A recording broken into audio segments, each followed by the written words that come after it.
नमस्कार, मैं हूं अकरम हाशमी और आप देख रहे हैं कंटाप न्यूज। दोस्तों, एक ओर जहां उत्तर प्रदेश की सबसे रसूखदार सियासी खानदान यानी मुलायम सिंह यादव के कुनबे में गमों का पहाड़ टूट पड़ा है और प्रतीक यादव, जिन्हें लोग उनकी फिटनेस और लग्जरी कारों के लिए जानते थे, आज वो पंच तत्व में विलीन हो गए। तो वहीं दूसरी ओर बड़ी खबर यह है कि अखिलेश यादव और पड़ा यादव ने प्रतीक यादव की अर्थी उठने से पहले बंद कमरे में 15 मिनट तक बातचीत की, जिसके बाद सस्पेंस और गहरा हो गया।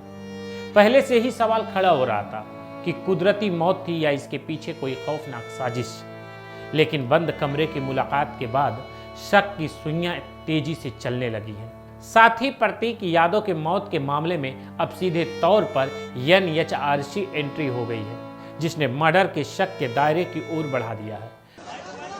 मैंने प्रतीक को बचपन से देखा है।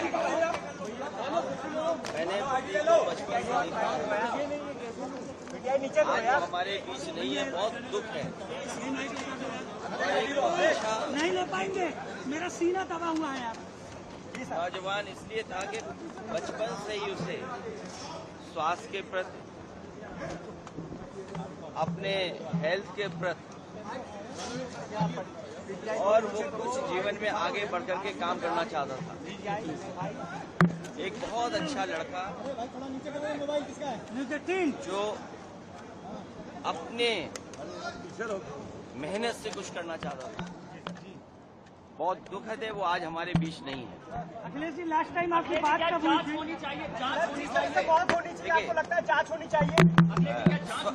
स्वाभाविक है कि जो कानूनी और जो कानून कहता है और जो परिवार के लोग कहेंगे, उस हिसाब से हम लोग मानेंगे बात को। अखिलेश जी, आखिरी टाइम आपकी बात कब हुई थी? लास्ट टाइम बात कब हुई थी आपकी? ये तारीख तो नहीं बता सकता हूँ मैं, लेकिन कुछ दिन पहले मेरी मुलाकात हुई थी, लगभग 2 महीने पहले। उस समय भी मैंने यही कहा था कि अपने स्वास्थ्य का ध्यान रखिए और अपने कारोबार को आगे बढ़ाइए। कभी कभी फाइनेंशियल या कुछ जो कारोबार में जो नुकसान होता है, उससे कई बार लोग बहुत दुखी हो जाते हैं। वो हमारे बीच नहीं है। जो कानूनी रास्ता है वो हम लोग अपनाएंगे। अखिलेश यादव और अपड़ा यादव ने क्या बंद कमरे में क्या बातचीत की और कैसे पूरे मामले में NHRC की एंट्री हुई है, ये हम आपको आगे अपनी इस 8 मिनट की रिपोर्ट में बताने वाले हैं। दोस्तों, आज बुधवार की सुबह जब लखनऊ के कालिदास मार्ग स्थित आवास से प्रतीक यादव की अंतिम यात्रा निकली तो मंजर देखकर हर आंख नम थी। सियासत चाहे जितने फासले रहे हों, लेकिन आज खून का रिश्ता हर दीवार को लाग गया। अखिलेश यादव, आदित्य यादव, धर्मेंद्र यादव ने अब जब अपने भाई की अर्थी को कंधा दिया तो समाजवादी कुनबे की वो एकता दिखी जो अक्सर कैमरों से ओझल रहती है। शमशान घाट पर जब प्रतीक का पार्थिव शरीर पंचतत्व में विलीन हुआ तो पत्नी अपड़ा यादव, डिंपल यादव के सिसकने की आवाजें वहां मौजूद हर शख्स का कलेजा चीर रहा था। ये सिर्फ एक मौत नहीं थी, यह हंसते खेलते परिवार की खुशियों का कत्ल था, जिसे देखकर पत्थर दिल भी मोम हो जाए।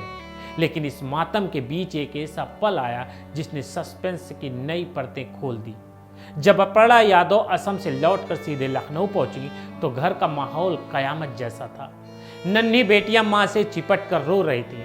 उन्हें समझ नहीं आ रहा था कि उनके पापा अब कभी वापस नहीं आएंगे।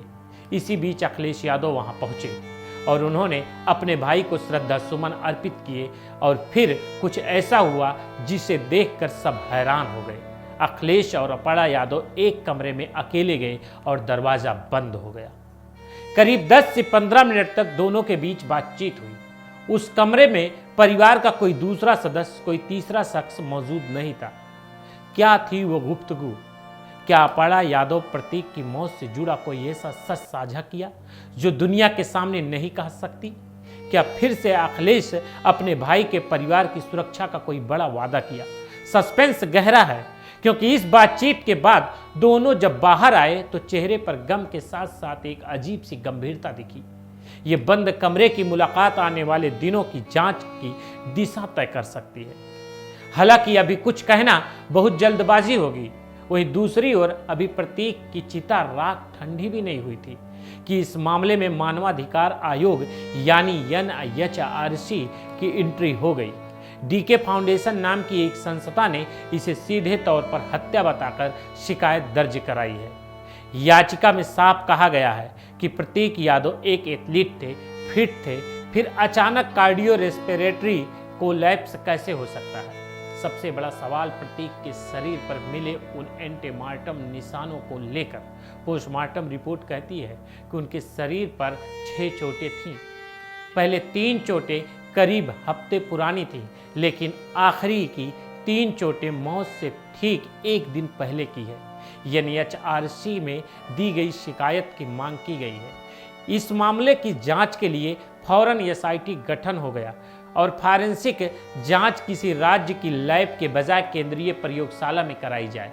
क्या ये चोटें किसी हाथापाई का नतीजा था या फिर प्रतीक किसी मानसिक तनाव या शारीरिक तनाव से गुजर रहे थे? प्रतीक यादव जी के बारे में हमें पता चला, जिसका हमें बहुत ही अफसोस है। वो हमारे पुराने पेशेंट थे। मैं उनको पहले से ब्लड प्रेशर, हाइपरटेंशन और DVT के लिए देखती थी। अभी कुछ दिन पहले उनका यहाँ पे एडमिशन हुआ था, जिसमें उनको पल्मोनरी एम्बोलिज्म हो गया था। इसमें ब्लड का क्लॉट जो है धमनियों में जाके जमा हो जाता है लंग्स की। उसकी वजह से उनके हार्ट पे असर आया था। तो कुछ दिन पहले यहाँ पे सांस फूलने की संबंधी प्रॉब्लम से आए थे और पल्मोनरी एम्बोलिज्म उनका डायग्नोसिस हुआ। मीडिया रिपोर्ट के अनुसार बुधवार को 4 बजे किचन का वो सन्नाटा, प्रतीक का चेत गिरना अपने आप में सवाल है। डॉक्टर कहते हैं जब उन्हें सिविल अस्पताल लाया गया तो वो ब्राट डेड थे, न धड़कन न पल्स। अब जांच के घेरे में वो हालात है जिनमें प्रतीक की मौत हुई।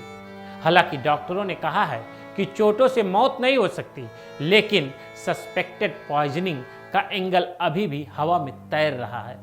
अखिलेश यादव ने साफ लफ्जों में कहा है कि प्रतीक जीवन में बहुत कुछ करना चाहते थे, वो मेहनती थे, लेकिन क्या उनकी ये मेहनत और कामयाबी किसी की आंखों में खटक रही थी? हम किसी पर आरोप नहीं लगा रहे हैं, लेकिन क्या एक रसूखदार परिवार का सदस्य अपने ही घर में सुरक्षित नहीं था? NHRC की इस शिकायत ने अब पुलिस और प्रशासन पर दबाव बढ़ा दिया है। CM योगी आदित्यनाथ से लेकर विपक्ष के बड़े नेताओं तक सबने अंतिम दर्शन किए, लेकिन सबके मन में एक ही सवाल है कि सच्चाई क्या है। हालांकि ये बात शीशे की तरह साफ है कि प्रतीक यादव का जाना यादव परिवार के लिए एक ऐसा घाव है जो शायद कभी नहीं भरेगा। लेकिन इस मौत के पीछे छिपे रहस्यों को पर्दाफाश होना बेहद जरूरी है। क्या NHRC की दखलंदाजी के बाद दूध का दूध और पानी का पानी हो जाएगा? क्या वो बंद कमरे की बातचीत ही इस पहेली की असली चाबी है? सियासत की इस बिसात पर प्रतीक भले ही मोहरा नहीं थे, लेकिन उनकी मौत में जो तूफान खड़ा किया है उसकी लहरें बहुत दूर तक जाएंगी। सच चाहे जो भी हो, उसे सामने आना ही चाहिए ताकि प्रतीक के रूह के सुकून मिल सके और उनके मासूम बच्चों को ये पता चल सके कि उनके पिता के साथ आखिर उस काली रात क्या हुआ था। पूरे मामले में आपकी क्या राय है? क्या आपको लगता है इस मामले की स्वतंत्र जांच होनी चाहिए? अपनी राय कमेंट बॉक्स में ज़रूर बताएं। खबर अच्छी लगी हो तो आप इसे लाइक और शेयर ज़रूर करें।